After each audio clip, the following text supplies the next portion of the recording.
गाथा अपनी 217 नंबर की चल रही थी। इस प्रकार ज्ञानी को सर्व उपभोग के प्रति वैराग्य है, इसकी चर्चा यहाँ की थी। श्लोकार्थ अपना हुआ था, भावार्थ की चर्चा अपन करते हैं। जो अध्यसान के उदय संसार संबंधी है और बंध के निमित्त हैं, वे तो राग देश मोह इत्यादि हैं। जो अध्यसान के उदय देह संबंधी है और भोग के निमित्त हैं, वे सुख दुख इत्यादि हैं। वे सभी अध्यसान के उदय नाना द्रव्य के अर्थात पुद्गल द्रव्य और जीव द्रव्य जो कि संयोग रूप है, उसके स्वभाव है। ज्ञानी का तो एक ज्ञायक स्वभाव है, इसलिए ज्ञानी के उनका निषेध है। अतः ज्ञानी को उनके प्रति राग की प्रीति नहीं है। परद्रव्य प्रभाव संसार भ्रमण के कारण है। यदि उनके प्रति प्रीति करे तो ज्ञानी कैसा? बहुत ही उत्कृष्ट भावार्थ लिखा गया कि जो अध्यसान के उदय पूर्व अज्ञान दशा में जो जीव ने भाव किए थे और अनेक प्रकार के कर्मों से जो संयुक्त हुआ, उस कर्म का उदय एक संसार संबंधी है और एक देह संबंधी है। जो संसार संबंधी है वे बंध के निमित्त हैं और उनका नाम है मोह राग और द्वेष। जितना भी विकार है, विपरीत भाव है,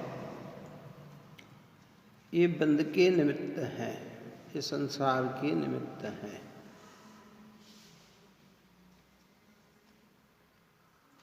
और देह के निमित्त है सुख दुख इत्यादि। इत्यादि में मूल रूप में सुख दुख और इत्यादि में बाह्य पदार्थ, जितने भी पदार्थ, क्योंकि बाह्य पदार्थ का निमित्त पाकर अज्ञान में वे सुख दुख के निमित्त भासित होते हैं। अनुकूल चले तो हमें सुख का निमित्त लगता है और प्रतिकूल चले तो हमें दुख का निमित्त लगता है। तो यहाँ ये कहते हैं कि वे उपभोग के निमित्त सुख दुख इत्यादि वे सभी अध्यवसान के उदय हैं। काय के उदय हैं? अध्यवसान के उदय हैं। मतलब अध्यवसान मिथ्या अभिप्राय को भी कहते हैं, राग देश को भी कहते हैं, पुण्य पाप के भाव को भी कहते हैं, मंतिव्र परिणाम को भी कहते हैं। ये सब जो पूर्व में हमने जो भाव किए थे, उन भावों से जो कर्म की रचना हुई थी और वह कर्म का जब उदय आया तो इस प्रकार के परिणाम जीव में दिखाई दिए, है ना।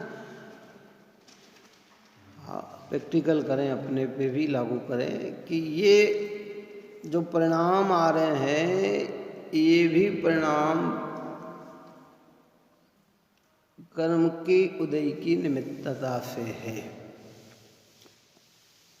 जब स्वतंत्रता की चर्चा करेंगे तो एक एक परिणाम स्वतंत्रता से ही आके खड़ा होता है। कैसे? हाँ, निरपेक्ष है, निर्मल परिणाम भी निरपेक्ष है और विकारी परिणाम भी अपनी योग्यता में ही आता है ना। हाँ, कर्म के उदय से परिणाम तो प्रति समय चल रहे हैं। हाँ, तो यदि उस वक्त अब जीव अपने को ज्ञाता स्वभाव रूप में उन परिणामों को मात्र जाने तो वही बात कहना चाहते हैं। यानी का अर्थ यही कहा गया है कि जो परिणाम आ रहे हैं ज्ञानी को उनमें एकत्वपना नहीं, वे जानते हैं कि ये मेरे से भिन्न परिणाम है। उसका स्वामी नहीं, उसका कर्ता नहीं, उसका भोक्ता नहीं। ऊपर में कहा न, टनकोत के नए ज्ञायक स्वभाव भाव के कारण वो तो जानने वाला है। क्या क्या करने वाला है? तो को नीचे की बहुत मार्मिक बात कही कि अगर वह उससे प्रीति करे, उन परिणाम में अपनापन जोड़े, एकत्व रखे, तो फिर ज्ञानी क्या है ना। फिर तो ज्ञानी हो गया। अनादि से जो चल रहा है सो चल ही रहा है। अगर हम ये राग में, राग मेरा, राग का मैं करता, राग का मैं भोगता, तो ये तो परिणाम अनादि से ही चले आ रहे हैं। इन्हीं परिणाम में अपनापन, इसी में रस आ रहा है, तो फिर कहते ज्ञानी क्या? फिर तो अज्ञानी ही है जी, है ना। राग कहकर खाली एक पॉइंट नहीं उठाना। ऊपर में अपन ने इस विषय को बहुत खोल दिया था कि जहाँ क्रोध कहा जाए, क्रोधादि कहा जाए, उसमें संपूर्ण विकार लेना। जहाँ राग कहा जाए वहाँ संपूर्ण भाव लेना। खाली एक ही राग में नहीं चलना। राग यानी संपूर्ण राग। जो मेरे स्वभाव भाव नहीं है वो सब रागादिक में आ गए। अब वो भाव और मैं, ये दो वस्तु है और इन दो में हमें एक दिख रही है, इसका नाम है अज्ञान, है ना। और दो की दो दिख के उसमें अपनापन न दिखे तो कहते ज्ञानी को उसके प्रति वैराग्य है। अच्छा, उस राग की रुचि नहीं है। ये नाना द्रव्य अर्थात पुद्गल और जीव जो कि संयोग रूप है उसके स्वभाव है। ये किसका है? ये संयोगी भाव है। तो कहीं ने उपाधिक भाव कहा, कहीं ने विभाव भाव कहा, कहीं विकारी भाव कहा, कहीं पर भाव कहा, कहीं अन्य भाव कहा है। मेरे चैतन्य से तो ये सब क्या है? भिन्न है। ज्ञानी की दृष्टि कहाँ है? एक ज्ञान से। मूल वस्तु पे दृष्टि हो जाने से संयोग और संयोगी भाव दिखने पर भी उसमें एकत्व ज्ञानी का नहीं है। जिसने एक स्पष्टिक को शुद्ध निर्मल एकाकार स्वच्छ देख लिया और स्पष्टक की दृष्टि के कैसी बन गई? स्पष्टिक यानी क्या? स्वच्छ निर्मल एकाकार सफेद है ना। अब कदाचित उसके हरे पीले ताव लग जाने से हरी पीली दिखाई दे तो भी उसकी दृष्टि में स्पष्टिक की दृष्टि क्या श्रद्धा है कि ये संयोगी है, ये इसका स्वभाव नहीं है। क्या है ना।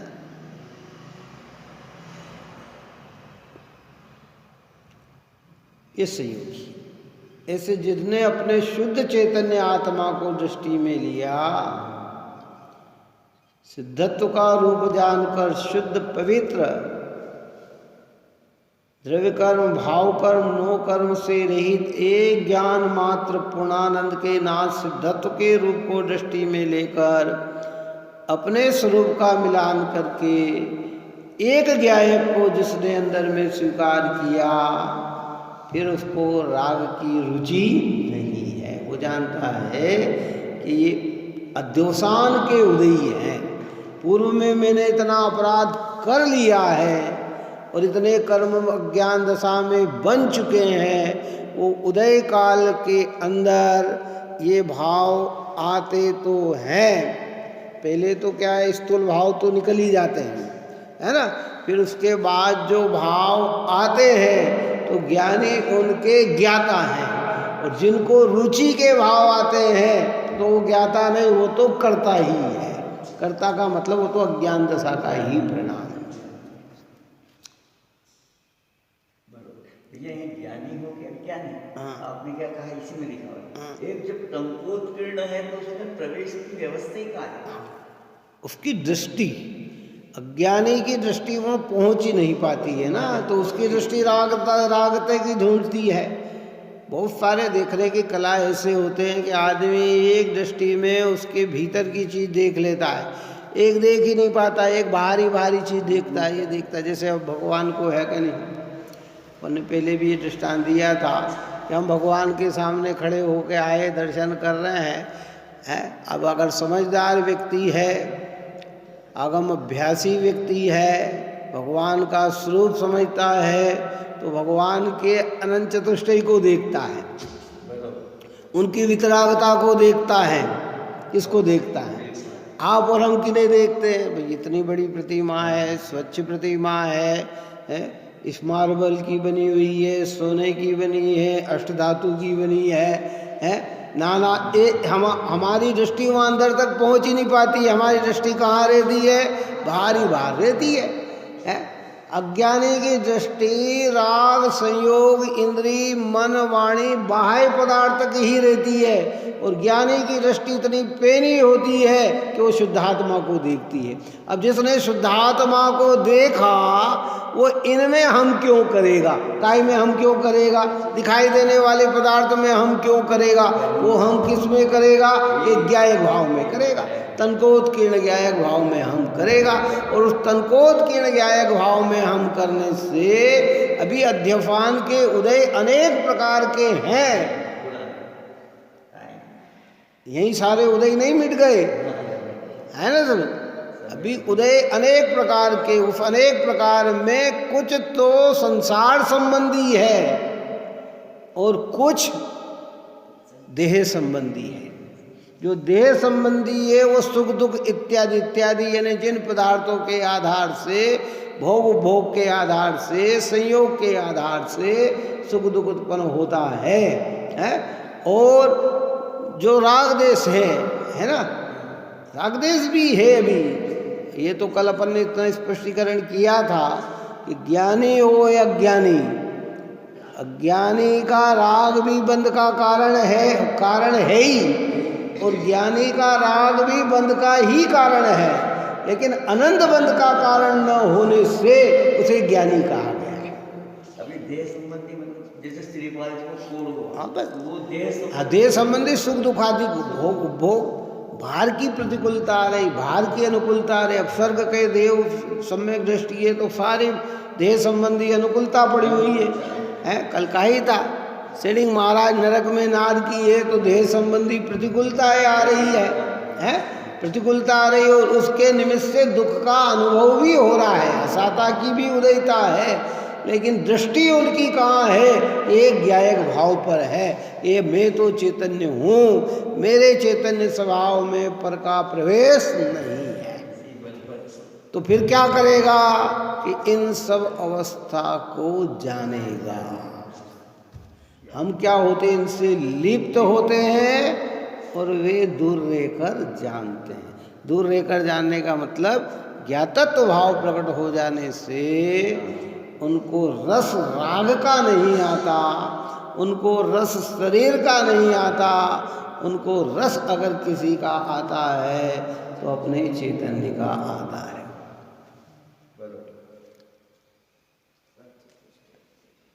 अद्भुत गाथा है ये निर्जराधिकार की।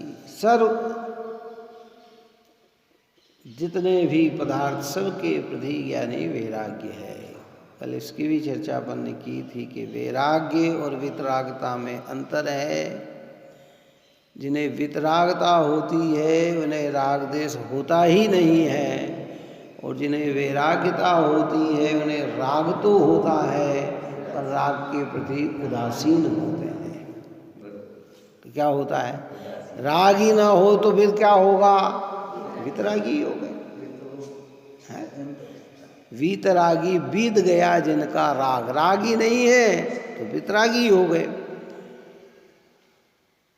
और ये भी बात कल कही थी कि जब मुनिराज को भी वितरागी कहा जाता है तो वहाँ 3 कषाय के अभाव का वितरागी और 1 कषाय सद्भाव में रागी। पर वो राग उनका संजलन का होने से पानी की लकीर जैसा है, लंबा खिंचाता नहीं, क्षण क्षण पर्याय में बदलते हुए आता है, लेकिन राग का राग नहीं होता। और हमारे राग कैसा चलता है, द्वेष कैसा चलता है, तो राग का राग है, अनादि से चल रहा है, आज तक कभी मिटा ही नहीं। इसलिए वो संसार संबंधी निमित्त है, पुनः नए कर्म बंध में निमित्त बनता है। कौन? ये रागादि भाव पुनः कर्म बंध में क्या बनते हैं? निमित्त बनते हैं। देखो लिखा है, नाना द्रव्य के अर्थात पुद्गल जीव द्रव्य जो कि संयोग रूप में उसके स्वभाव है। ज्ञानी का तो एक ज्ञायक स्वभाव है, इसलिए ज्ञानी के उसका निषेध है। क्या है? एक ज्ञायक स्वभाव। ज्ञानी के तो एक ज्ञायक स्वभाव है। जितने भी धर्मात्मा समदृष्टि जीव संसार में प्रवर्तन कर रहे हैं उन सब का एक ज्ञायक स्वभाव, मतलब उन सब का हमपना अगर किसी में है तो एक ज्ञायक भाव में है। अब अपने को इस पे हम तोले, हमारा हम पूरा कितना काय पे है बताओ? या तो संयोग पर है, या शरीर पे है, इंद्रिय मनवाणी पे है, और ज़्यादा करे तो राग देश आदि अपने हैं। बस इससे अलावा इसके आगे हमारी और भी अगर ज़्यादा चले जाएं तो छोसम ज्ञान में हमपना आता है, स्वाभाविक ज्ञान में हमपना नहीं आता। अगर हमारे पास बुद्धि की तीक्ष्णता हो गई, शास्त्र ज्ञान हो गया, तो ये ज्ञान हमारा है, ज्ञान स्वभाव हमारा है, ऐसा हम नहीं आता। बात आ रही समझ में? नहीं आ रही। प्रकट ज्ञान की महिमा आती है, उस ज्ञान त्रिकालिक की महिमा नहीं आती है। और जिनको त्रिकालिक ज्ञान की महिमा आती है उनके प्रकट ज्ञान तो होता है और उस ज्ञान से भी उदासीन रहते हैं। गणधर देव के पास कितना ज्ञान रहता है भाई, मन परे ज्ञानी के पास कितना ज्ञान रहता है, अनेक अंगों की कितना ज्ञान रहता है, लेकिन फिर भी सहज उदासीन सूक्ष्म ज्ञान में हम पना नहीं। यद्यपि वह ज्ञान जो मन परे ज्ञान के पास ज्ञान है, गणधरों के पास ज्ञान है, रिद्धिधारी मुनिराजों के पास ज्ञान है, वो यद्यपि ज्ञान सम्यक ज्ञान है, कौन सा ज्ञान है? परंतु फिर भी वो सम्यक ज्ञान की पर्याय वो ध्रुव की महिमा गाती है। किसकी महिमा गाती है? उस हम अगर उस सम्यक ज्ञान की महिमा गाएं, किस सम्यक ज्ञान की? गणधर देव के ज्ञान की अगर हम महिमा गाते हैं, रिद्धिधारी मुनिराज भगवंतों के ज्ञान की महिमा गाते, ज्ञानियों की ज्ञान की महिमा गाते हैं, तो अद्भुत पुण्य संचय कर लेते हैं। और उस ज्ञानी को अपने ज्ञान, उस सूक्ष्म ज्ञान की महिमा आ जाए तो पुण्य भी संचय नहीं होता, उसको महिमा काहे की आती है? इसलिए वो जो प्रकट ज्ञान भी आता है ना, तो महिमा आती है जिनवाणी की आती है। वो जिनवाणी का ज्ञान कितना पवित्र है, जिनेंद्र भगवान का मार्ग कितना पवित्र है, भगवंतों ने कितना गजब का मार्ग दिखाया है। मेरे ज्ञान में ये बात समझ में आ रही है, ये मेरे ज्ञान का सौभाग्य है। किसका सौभाग्य है? महिमा किसकी है? जिनवाणी की है। इसलिए ज्ञानी को तो एक गायक स्वभाव है, इसलिए ज्ञानी का के उसका निषेध है। अतः ज्ञानी को उनके प्रति राग की प्रीति नहीं है। देखो क्या कहा? ज्ञानी को उनके प्रति राग की प्रीति नहीं है, राग का राग नहीं है, राग का रस नहीं है। शुभ भावों में जो रस आता है वो पुण्य बंधन का कारण बनता है, मिथ्यात्व का विलय नहीं होता। मिथ्यात्व का विलय कब होता है? कि उस भाव से भी भिन्न अपने ज्ञान स्वभाव का रस आए तो मिथ्यात्व का विलय होता है। मैं मेरा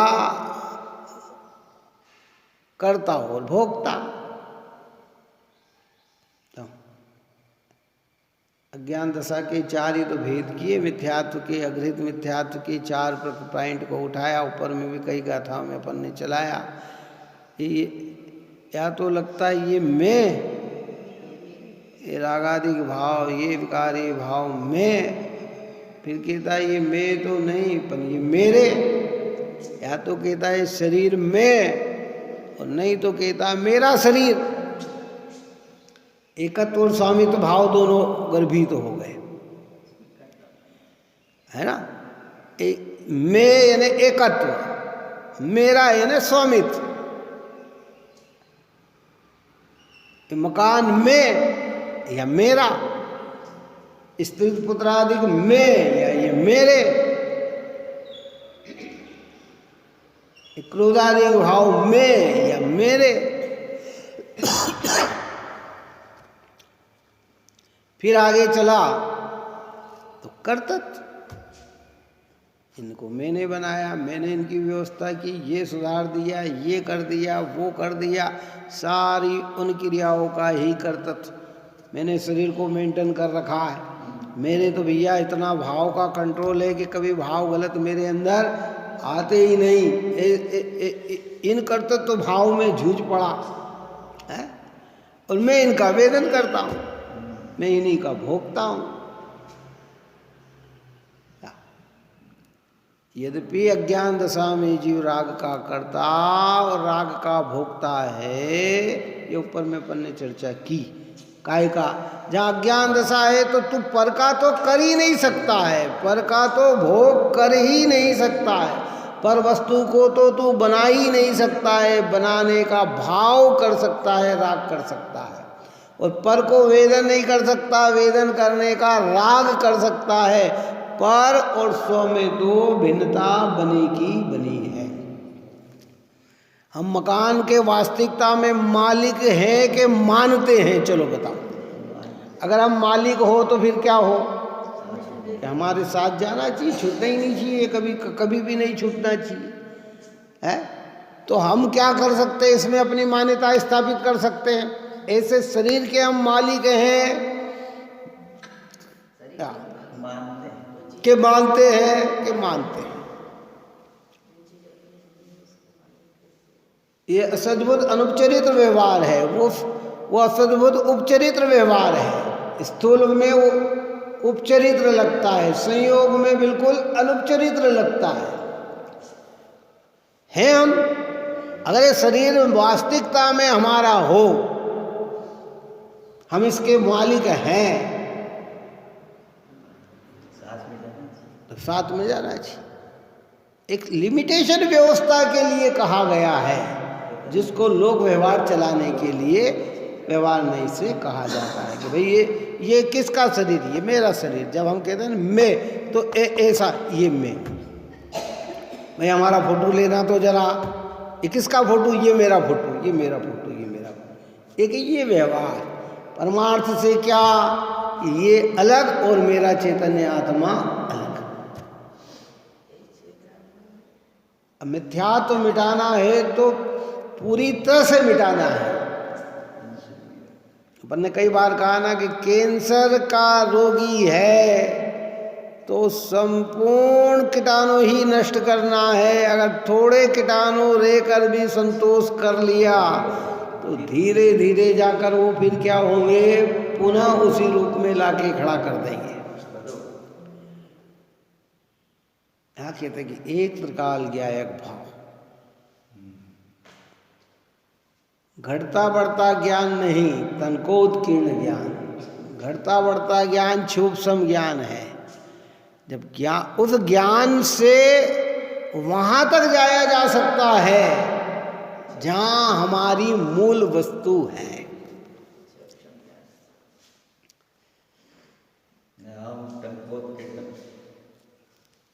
एक कहा ना कि स्पष्ट मणि जिसने स्वच्छ देख ली, अब उसको कैसी भी दिखाओ, बोलो वो क्या कहेगा?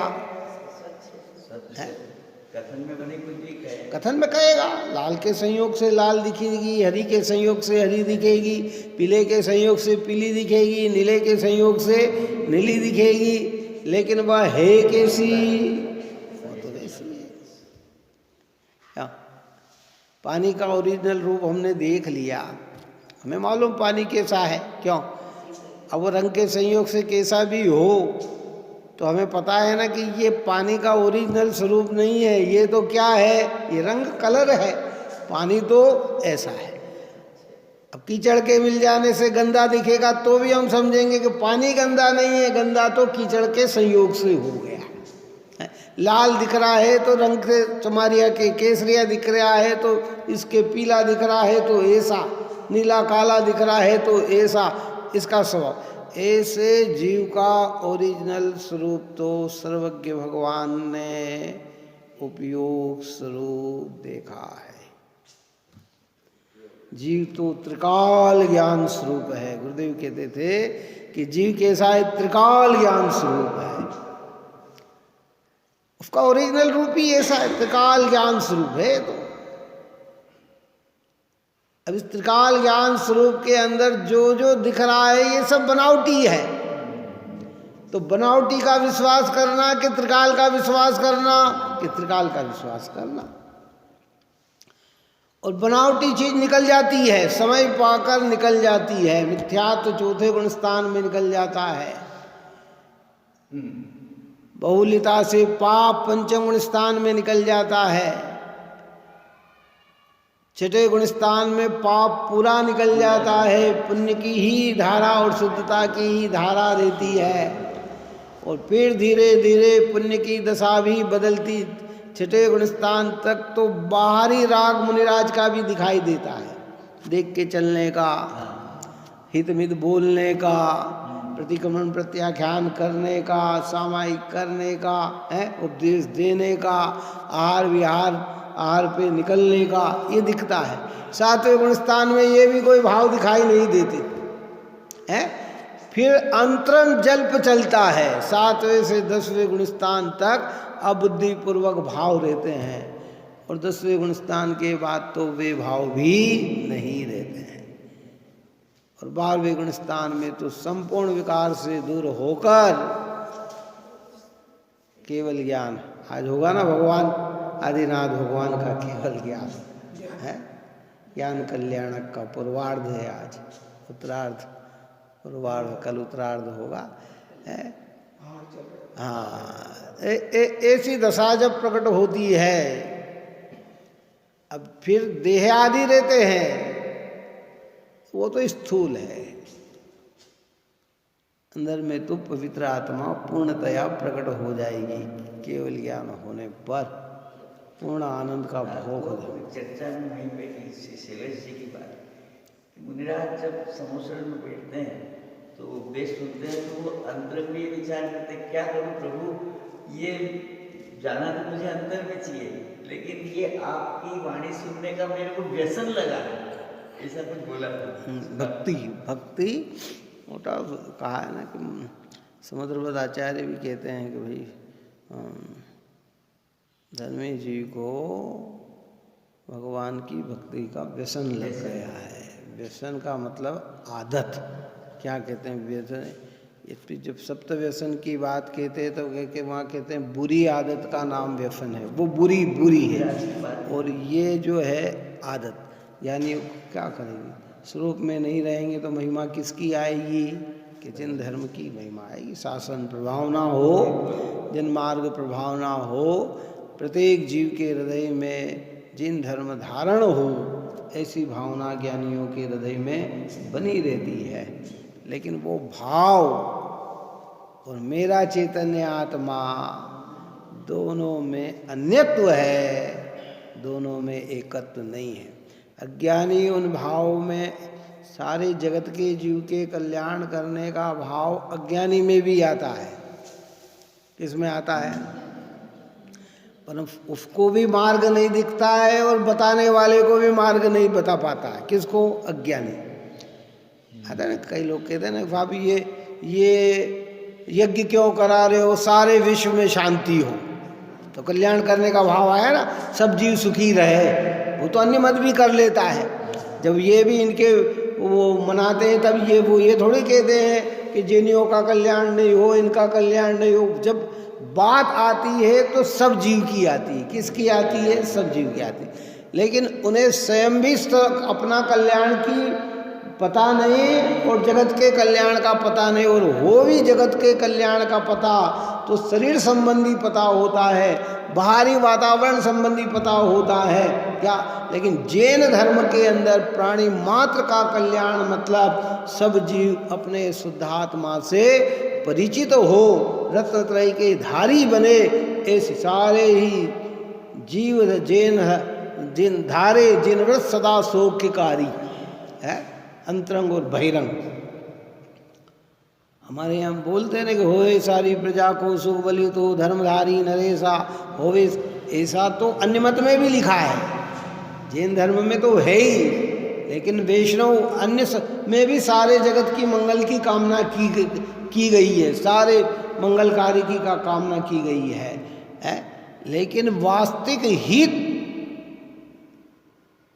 राग देश मोह के अभाव में है, और वे राग देश मोह से परिचित ही नहीं है। उस राग देश मोह से परिचित कराती है ये जिनवाणी माँ परिचित कराती है। तो वो ज्ञानियों की प्रक्रिया को बताते, कहते ज्ञानी को उनके प्रति राग प्रीति नहीं है, परद्रव्य परभाव संसार भ्रमण के कारण है। क्या है? परद्रव्य परभाव संसार में भ्रमण के कारण है। परद्रव्य कहकर क्या कहा? अपने चैतन्य आत्मा से हटकर जितने भी द्रव्य है, शरीर इंद्रिय मन वाणी बाह्य पदार्थ, इनका ये देखो गुरुदेव श्री ने इस विषय में भी कहा कि परद्रव्य संसार का कारण है, ये निमित्त की अपेक्षा जो परद्रव्य का लक्ष्य है ना, वो संसार का कारण है। परद्रव्य संसार का कारण नहीं है, लेकिन कहना ऐसा ही आता है, क्योंकि हमारा जब जब परद्रव्य पे दृष्टि जाती है तो राग हुए बिना रहता नहीं है। तो कहते हैं ये, जैसे हम कर्म को दुख का कारण कहते हैं, तो कर्म दुख का कारण नहीं है, कर्म के उदय में हम मोह भाव करते हैं, वो दुख का कारण है ना। कर्म का उदय तो जानने में है। अब गज कुमार मुनिराज को भी था, पांडव मुनिराज को भी था, जाना। अगर वे दुखी होते तो केवल ज्ञान नहीं ले सकते, दुखी व्यक्ति तो आरती होता है। अभी आप और हमारे शरीर में रोग आया और हम दुखी हो रहे हैं, तो दुखी हो रहे हैं इसका मतलब हमारा परिणाम आर्त का है ना। और उसके उदय को जान रहे हैं, किसको जान रहे हैं कि ये असाता का उदय है और मेरा चैतन्य ज्ञायक भगवान आत्मा तो इससे भिन्न है। इसको जानने का कार्य तो मेरा है, इसमें दुखी होने का कार्य मेरा नहीं है।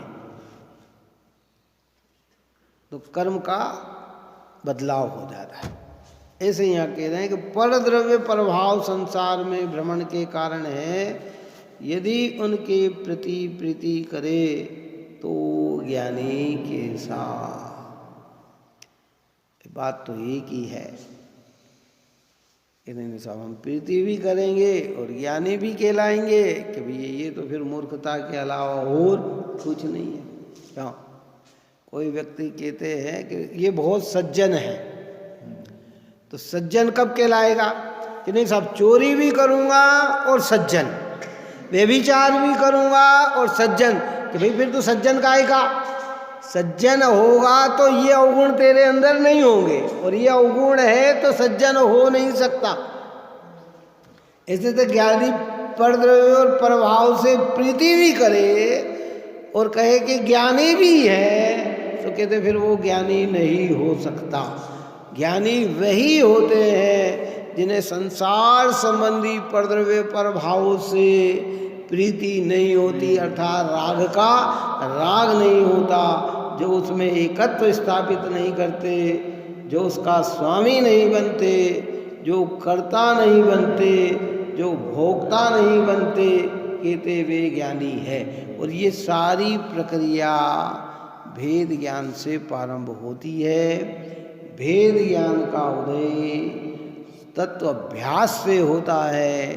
तत्व का अभ्यास स्वाध्याय करने से होता है। जो स्वाध्याय करेगा उसे तत्व अभ्यास होगा। जिन्हें तत्व अभ्यास होगा उन्हें भेद ज्ञान होगा, और जिन्हें भेद ज्ञान होगा उन्हीं को सम्यक्त की आराधना होगी। इसलिए क्रमानुसार। कई लोग कहते हैं स्वाध्याय पे इतना जोर क्यों देते हैं। अरे भाई, स्वाध्याय के बिना जीव क्या समझे। बिना स्वाध्याय के कितना ही कर ले, सम्यक्त की आराधना नहीं है। 100%। मनुष्य जीवन में टाइम मिला है तो नित प्रति समय, और जहाँ टाइम नहीं मिलता है तो सुना हुआ उसका चिंतन करना, वो भी स्वाध्याय है। ज्ञानियों से अपनी शंका समाधान करना, वो भी स्वाध्याय है। बार बार कई बात को घोपन करना, धारणा में मजबूत बनाए रखना, वो भी स्वाध्याय है। और समझकर फिर धार्मिक उपदेश देना, वो भी स्वाध्याय। वाचना, पूछना, अनुपेक्षण है, आमनाए और उपदेश, ये स्वाध्याय के 5 भेद आगम में कहे गए हैं। पूछना, वाचना, प्रश्न पूछना, आत्मकल्याण कैसे। बिना आँख वाले को, आँख से अंधे व्यक्ति को सम्यक दर्शन हो सकता है, लेकिन भेद ज्ञान के अभाव में सम्यक दर्शन कभी नहीं हो सकता। कितना आँख नहीं हो, चिंतन मनन के आधार पर सुन सुन कर वस्तु स्वरूप का निर्णय करके सम्यक दर्शन को प्राप्त कर सकता है। अलौकिक मार्ग है, जिन मार्ग है भाई है। इसलिए यहाँ कहते हैं परद्रव्य प्रभाव संसार में भ्रमण के कारण है। परद्रव्य का लक्ष्य और परभाव यानी राग देश मोह के परिणाम, ये संसार भ्रमण के कारण है। ये जितना बड़ा संसार दिख रहा है ना, इसके पीछे बस यही भाव है। क्या भाव है? राग देश और मोह।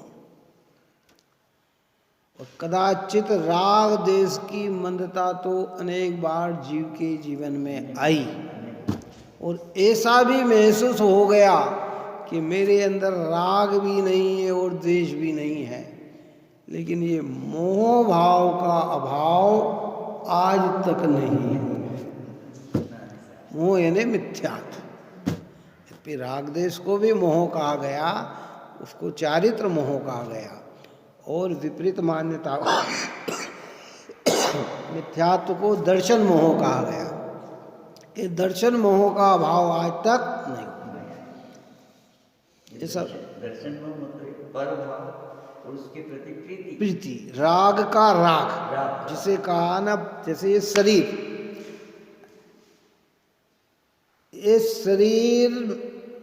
में, ये शरीर मेरा और इसकी सुखत्वपने में अपना सुखपना, इसका नाम है राग का राग। तो कितनी बार छोड़ दी। जैसे भूख लगी है ना, रोग उत्पन्न हुआ तो भोजन करना, वो तो एक सामान्य, पर उस भोजन का अनुराग बने रखना वो राग का राग।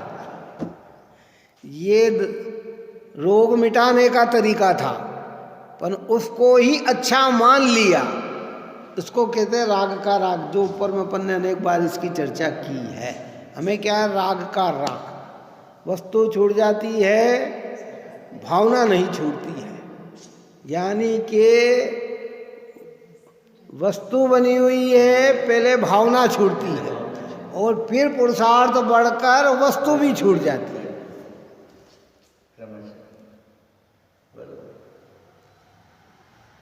कल कहा था, दृष्टांत कल दिया था कि 25 लोग हंसी मजाक कर रहे हैं और एक व्यक्ति बैठा हुआ है, लेकिन उसका उपयोग उसमें लग नहीं रहा।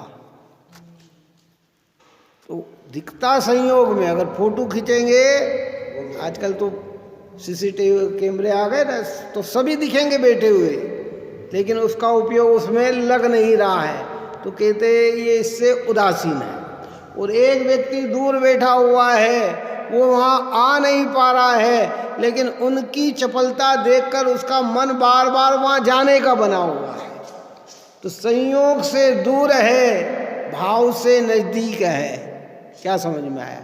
एक भाव, एक संयोग से नज़दीक है और भाव से दूर है। तो ज्ञानियों की दशा इस प्रकार की होती है। आ रही बात सुन। अभी जैसे पंचकल्याणक चल रहा है ना, बहुत ही उत्कृष्ट, अच्छा, भव्य, कई अशक्तता के कारण, बीमारी के कारण जा नहीं पा रहे हों, लेकिन वो वहीं देख देख कर क्या हो रहे हैं, आनंदित हो रहे हैं। और कई ऐसे भी होंगे कि जो जा रहे, मजबूरी से जा रहे होंगे और वहाँ उन्हें रस नहीं आ रहा होगा। बोलो, एक संयोग में पास है लेकिन रस नहीं आ रहा, एक दूर है और रस आ रहा है ना। तो ऐसे ज्ञानियों की दशा भीतर की इस प्रकार की होती है कि कर्म के उदय में अपने स्वभाव में ठहर नहीं पाते हैं, परंतु स्वभाव का रस बना रहता है। और एक कई तत्व धार्मिक क्रिया में भी दिखते हैं, लेकिन भाव उनके वहाँ लगते नहीं। यदि उनके प्रति प्रीति करे तो ज्ञानी कैसा, ये प्रश्नवाचक एक चिन्ह लगाया है। इस प्रश्नवाचक चिन्ह में हमें विचार बनाना है, चिंतन बनाना है। अब इसी के अर्थ रूप कलश और आगामी कथन के शीर्षक में 2 कलश अमृतचंद्र आचार्य 148 और 149 नंबर का कहेंगे। फिर मूल गाथा आगे और विवेचन में बढ़ेगी। अद्भुत अधिकार निर्जराधिकार है। चौथे गुण स्थान से निर्जरा की शुरुआत होती है ना। बहरेल जी के 2 दिन के प्रवचन में भी ये चर्चा वहाँ मिली। कौन सी? हाँ, गुण श्रेणी निर्जरा के चौथे गुण स्थान से ये शुरुआत होती है। कहाँ से होती है? क्योंकि संवर और निर्जरा, शुद्धि की प्राप्ति संवर और शुद्धि की वृद्धि निर्जरा, है ना। तो इस निर्जरा अधिकार में यही चर्चाएं हैं। आप और हम सभी जीव निरंतर भेद ज्ञान को उपलब्ध करते हुए ज्ञान स्वभाव का लक्ष्य बना कर एक ज्ञान स्वभाव में ही अपनापन जोड़े, यही मंगल है।